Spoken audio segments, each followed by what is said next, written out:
Hello, influential leaders and executives. This is Melissa, your host inside this Facebook group. And joining me is Kelsie-Ann. Hello. Today, inside the Leaders Impact Lab, we're talking about how to curb quiet quitting on your team. Okay, so quiet quitting is a term that has surfaced during the pandemic, but it is not a new concept. So what I want to do today is go over what is quiet quitting, give you kind of what you need to know about it, how it impacts you as a leader, how it impacts you as a business owner if you're in that position, the driving forces behind quiet quitting, and then how to proof your team so it's not happening, or if it is happening, how to turn that around. So that's what we're going to be covering today. So inside the Leaders Impact Lab, what we do is we get together every week to talk about important leadership challenges that we're facing and explore the topic, gain perspective, and give you enough so that you can take action. And I very much believe in action taking, understanding a concept, understanding how to use it, and then taking action. And often there is a gap between understanding the concept. Okay, so there's all of these leadership concepts. We've been reading the books, listening to the podcast, engaging with the concept. So there's like, yeah, I get it. But then what makes the difference between getting it and actually doing it is understanding how to use it on a practical level, on a day-to-day basis, how to incorporate it in how you're walking the talk as a leader. And that is my specialty. And that is what this live stream is going to help you do. So typically we've done these live streams on Tuesdays at 2 p.m. Eastern.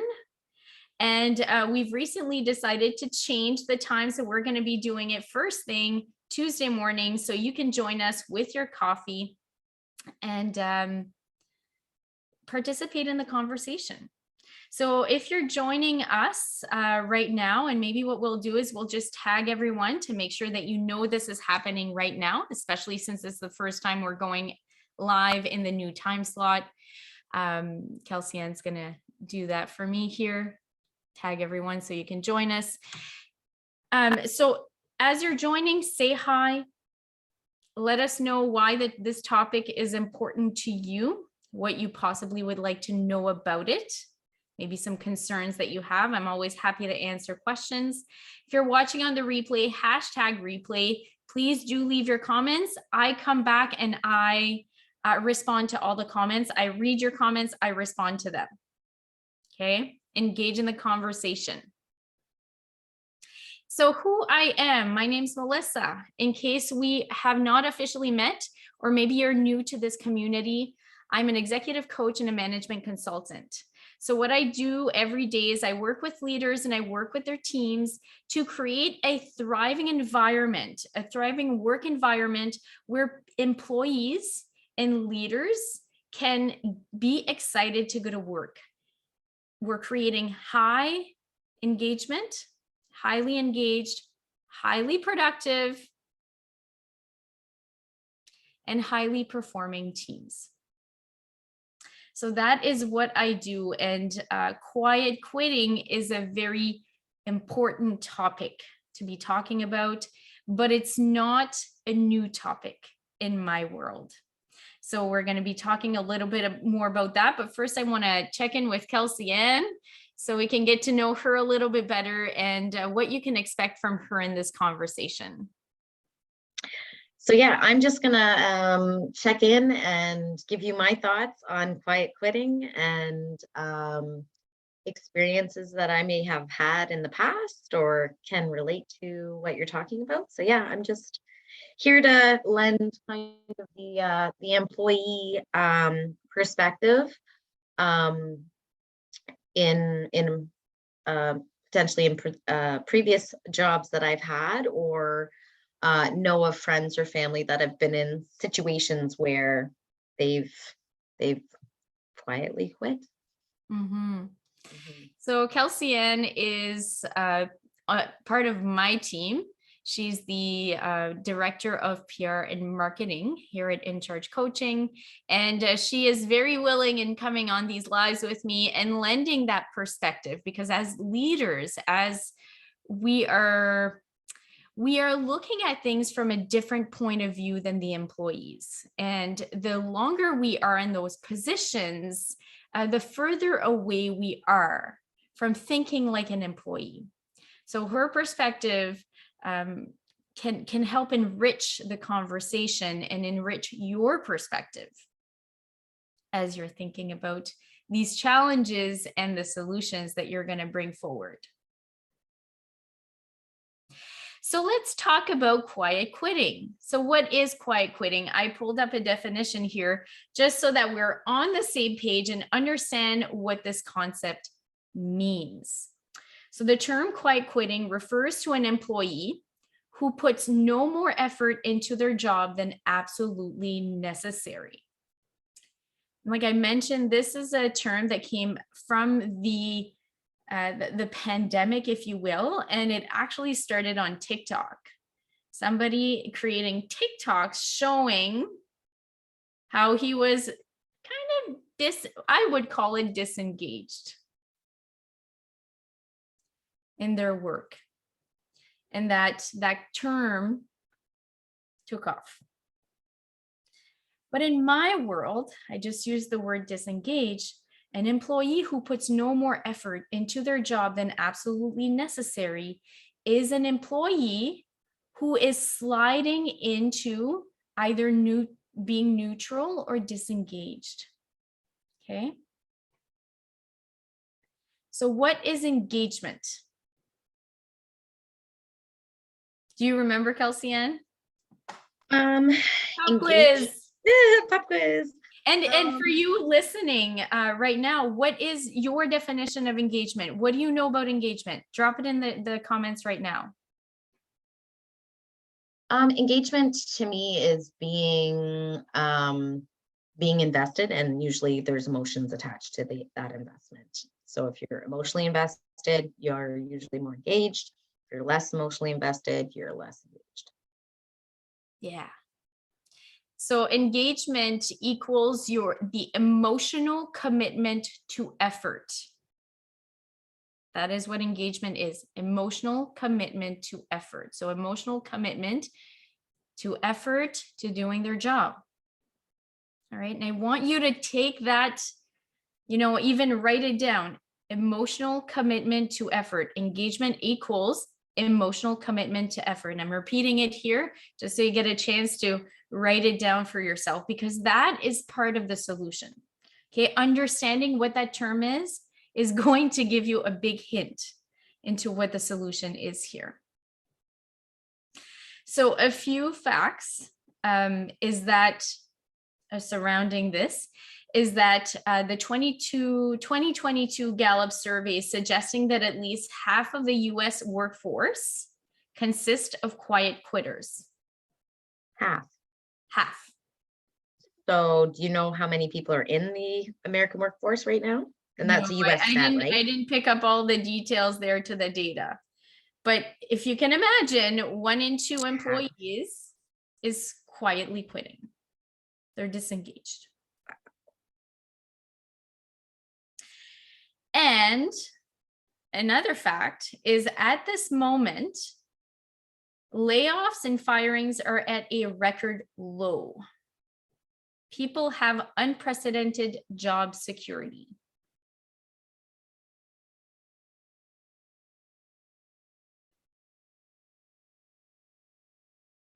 That's interesting. So people think that they have job security, yet they're 1 in 2 are disengaged. They're quietly quitting. Mm-hmm.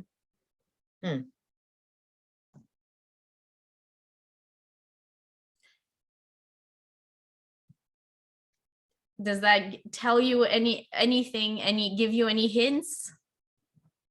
What do you gather from that? that people are feeling extremely comfortable. Mhm. They don't feel like they need to work, or they don't need to work like they used to work Or they're not pre-pandemic. excited Right. to work. So if they were working towards job security, now they have it. So what are they working towards?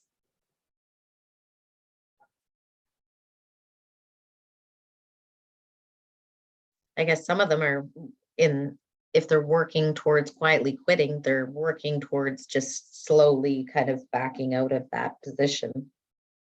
Yeah. Mhm. Maybe they choose to stay. They just want the work-life balance, or they don't want to put more effort than is needed, especially if their goal was to have job security. Now they have it. So let's talk about what creates that engagement. So I want to go deeper behind this emotional commitment to effort. So now Okay. I'm hoping that at this point you understand what is quiet quitting. Does that seem clear to you, Kelsie-Ann? Yes, it does. And if you're listening right now, just drop in the comments, yes, this is clear. I understand what we mean by quiet quitting. Okay, told you the second thing I wanted to cover was what is behind quiet quitting. So what is behind this disengagement? And we really need to talk about what is engagement to understand what's behind all of this. And I define that for you. So emotional commitment, emotions. Emotions are chemical signals from our brain to the rest of our behavioral system, telling us to move towards what we want and away from what we don't want. And everything that we want is a collection of pictures inside our mind of the things that we believe will satisfy our needs.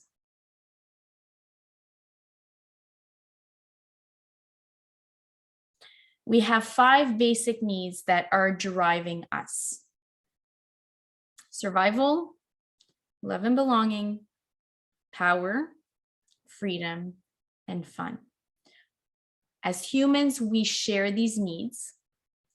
We have different level of these needs. So if you can think of them like a gas tank, we have 5 little gas tanks. Some are bigger than others.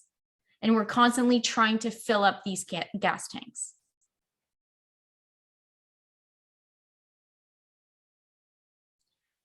And when we talk about job security, well, that's the survival gas tank, right? That one's being filled, or at least partially. So in survival, we would have that job security, the finances. Maybe we're not making as much as we would like to, but we have some survival met. And the beautiful thing is that when we survival is that piece that when it's not being met, it becomes everything. It's very hard to meet the other needs when survival is not being met. So we just like throw ourselves in surviving. And then when survival is met, we start looking at, oh, what about the other needs? How can I satisfy those? So there's survival, there's love and belonging, power, fun, Freedom. freedom. So I want to take a step back and go back to all of those pictures of what we want. So our emotions are telling us to go towards our pictures. And the more compelling the picture, the more important the picture, the bigger the emotion, right? The more compelling it is, the bigger the emotion. That means the more commitment, the more engagement you have. So that picture of what people hold inside their mind as the ideal job has changed. So the pandemic, so what has majorly changed with the pandemic? The pandemic was an external force that forced us to reevaluate what was important. Oh, wait, it's not just about survival here. I have other needs. How am I going to meet those needs? And all of a sudden, we weren't able to meet those needs outside of work. It forced us to reevaluate, to clarify the pictures of what we wanted, and to expand them so that they would be need satisfying. We are wired to satisfy our needs. So as we are clarifying and expanding that picture of the ideal workplace, what we have and what we want are drifting further apart. Which means now we are no longer running and excited to run towards the workplace that we have because it doesn't match the picture of what we want. And that was this major shift and why we are experiencing what they're calling the Great Resignation and quiet quitting. Because those pictures are drifting apart. So if our employees so now I'm going to start tipping into the solution. The driving force, does that make sense to you, Kelsie-Ann? Mm-hmm. If you're listening right now, tell me, yes, I'm with you. That makes sense. Rashid is on. He's saying this is clear from the understanding so Rashid, if you're still here, tell me that it is working for you. You understand the driving force. We have needs. We have pictures of what satisfy those needs. And we have emotions that tell us if we're moving towards the things that we want. And the bigger the emotion, the more intense the emotion, the more engagement, the more excitement we have. The more Rashid and Jason both say yes and 100%. So it's taken in. All right. I wanted to make sure that was clear because that is really, really, really tying into the solution. Okay. The solution is creating an environment where people can satisfy their needs. And you might say, that's not my job as a leader. You know, I'm here as a manager, making sure they're doing their work. And that is fine if you are okay with the present situation. If you're okay with people showing up and doing the bare minimum to collect their paycheck, to coast,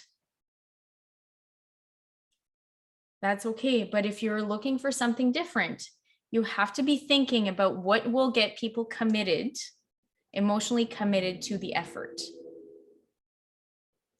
And that is creating ways for people to satisfy their needs, giving them a why to show up more than just job security, because right now, money and job security are not the main drivers.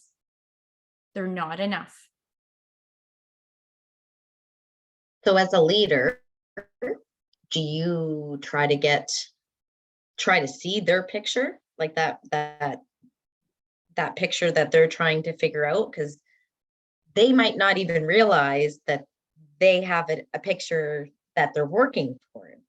So if the employee doesn't recognize, how do you help them recognize, and how do you recognize what their picture is to help them achieve it, I guess is my question. A+. Everyone's picture looks different. So what are they driving towards? What is important to them? And that question you can't figure out behind a closed door. You need to start talking to your employees, and you need to ask the question, the scary question of what do you want from your job? And it's a scary question because we are scared to know the answer. We're scared that our employees are going to tell us something that we cannot deliver on. But the problem with not asking the question is you don't know. And you can't do anything different, which means you are stuck exactly where you're at.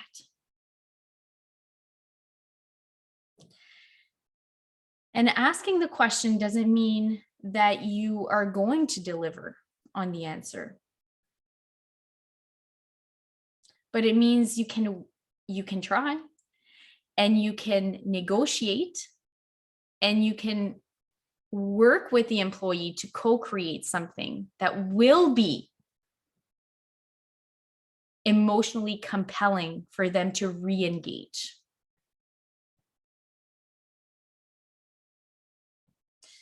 So those things that are need satisfying, we talked about the 5, okay? But I'm going to give you a little bit more language around it. What are some of the things that satisfy these needs? So love and belonging, people have a really, really high need for belonging. Like belonging makes a big difference. I'm trying to remember that fact, Kelsie-Ann, because we just did an EQ cafe on belonging, and we had a fact like, is it one of the top 3 reasons people leave their jobs is because they didn't feel a sense of belonging.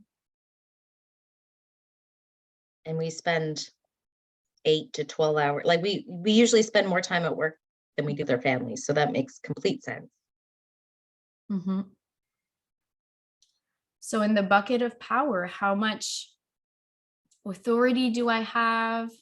How much am I able to engage in mastery, using the skills, contribute, have an impact?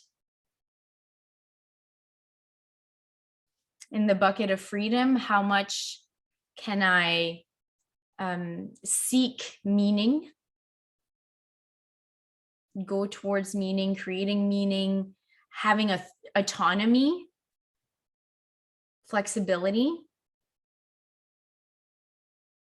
in my workday? And in the bucket of fun, are we able to have fun together? Are we able to learn, to grow together? I'm throwing in together because of that piece of belonging, right? Because we can learn and have fun and grow on our own, but you can satisfy 2 of those needs if we do it together. Mm-hmm. So these are just a few words to help you think about how you can start satisfying those needs, but to know which ones to incorporate or to bring more of in their roles in the workplace. You're going to have to start talking and asking questions and listening. Listen more than talk. That is the hint. That is the hard thing to do for many people. It is the hard thing, because you will hear things that you don't agree with, that you don't quite understand, that doesn't match the picture of what you perceive to be happening. People will say, well, I'm not learning enough. And you're thinking, God, I'm giving you every opportunity to learn. What? So you'd kind of dig a little bit deeper of what they're... Dig a little bit deeper and put your stuff aside in Mm-hmm. order to listen. Mm-hmm. Because we can say, no, you're getting enough learning opportunities here. I'm not doing anything more, and you stay in exactly the same place. They just told you what they're seeking. Mm-hmm. So in that, to leave your judgments aside to be able to listen. Right. So in that case, if they're saying, like, let's say that learning piece, perhaps you're seeing, okay, well, I'm giving them all this learning, but for the employee, it could be that it's not the right tools for their learning. Like if they're a visual learner and all of it's text, there's going to be a big disconnect for that employee. So if you're not helping them learn in the way that they are receptive to that learning, that is a big gap. So how would you identify those gaps and work with those gaps? Yeah. So the example of learning, Mm-hmm. okay, what would learning look like to you? What would you be doing? For And some then you people, hear, learning is reading a book, is listening to a thing, is participating in maybe some online training. For mhm, other people, learning means, I want some mentoring. I want some coaching. I want new experiences. I want collaborative learning with my peers, with my colleagues. I want to learn about something new, something different. So what do you want to learn about? That's another question. okay, And then we can start tying in that piece of mastery. How are mhm, they're growing towards their mastery? mhm. So now we're bringing in, satisfying that need for power. So what I have for you, if you're listening right now and you're still listening, I have a little asset that I use for myself in my business, a little tool. And I've entitled it the 12 Talent Attractors. So this is a collection of 12 things that I have through my work, so behind the scenes, that I have collected through having these conversations with employees and really getting to the heart of what they want. And I've done lots of notes and I've recognized the patterns of what employees are telling me. So the answer of what they want are right here, those 12 talent attractors. And if you want access to these, just drop, let's drop engagement, the word engagement, in the comments below, and I will send you my own tool of what I use. And in this tool, it's set up like a guide. I'm going to show you how I use it in different ways. So I use this for attracting talent, engagement, and retention. Okay. So here are so Rashid is saying engagement, he wants it. So Kelsie-Ann will be sending these out shortly. I would say within the next day. So if you're watching this video, within the next 24 hours, please drop the word engagement to get your guide. All right. Shannon just dropped engagement too. So, and I mean, if you're on the replay too and you want it, by all means, hashtag replay or put in the engagement and we will send it out for sure. Perfect. So this will give you a lot of clues, and this is as like a tangible Yeah. tool, right? And I've done this. Okay, this is these are the things that I use, and I actually like use them with my team. I will ask Sandra or Kelsie-Ann, we'll go through this and I'll ask them, what do you want more of? Is this satisfied? Yes or no? What would it look like to bring that more into your role or into the workplace? And I have made lots of adjustments to rules, to processes, to how we operate as a team based on these answers that they've given me. So I don't have to guess my way. I can actually collect the information from them using this as a guide to collect the information and then co-create an environment that is need satisfying to my employees as well to myself. And that doesn't mean sacrificing the work. This means considering the work that needs to be done, the goals we're achieving, creating a space where we can achieve those goals in a way that feels good. Mm-hmm. Increasing the engagement, increasing the performance. Hopefully, therefore, those buckets. The outcome is productivity, is retention, is future success, is delivering quality work. Those are the outcomes, but the how we do it, satisfying needs. So again, if you are looking for the 12 talent attractors as a way to create more engagement in your team, or maybe you're looking to attract new talent, or to create a thriving environment, please drop the word engagement in the comments below. I want to thank you all for joining me today. Let me know what was helpful, what was insightful, and I will see you next week at our new time. So it's 8:15, not 8, sorry, we mislabeled it this morning, but 8:15 every Tuesday we'll be coming on live to talk about these important leadership topics. Yeah, so that's 8:15 Eastern. Eastern. What did I say? Atlantic? No, you didn't say anything. You just said 8:15. Zones are important when you work in many time zones. Yes, definitely. So thank you everyone for joining, and I will see you next week. Bye. Bye.